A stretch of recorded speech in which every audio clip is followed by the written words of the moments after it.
ஒரு நபருக்கு மரண தண்டனை விதிக்கப்படுகிறது. ரைட். அவர் வந்து மரண தண்டனை கைதி, சிறையில் இருக்கின்றார். ரைட்டு.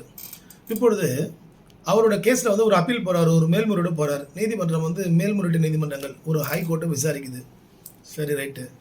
இப்போது நீதிமன்றங்கள் அந்த வழக்கிலே அவருடைய சாட்சியங்கள், மேற்கொண்டு இருக்கக்கூடிய அடிஷனல் எவிடன்ஸ், மேற்கொண்ட சாட்சியங்கள் வந்து தேவை, அந்த வழக்கை வந்து சரியான முறையில் தீர்மானிக்க வேண்டும் என்றால் அந்த மரண தண்டனை விதிக்கப்பட்ட கைதியோட சாட்சியம் இந்த வழக்கில் தேவைப்படுகிறது என்று நீதிமன்றம் கருதினால், அந்த சாட்சியத்தை வந்து அந்த மரண தண்டனை கைதி இருக்கார் இல்லையா, அவரை நீதிமன்றத்தின் முன் ஆஜர்படுத்த முடியுமா, முடியாதா என்றால் முடியாது.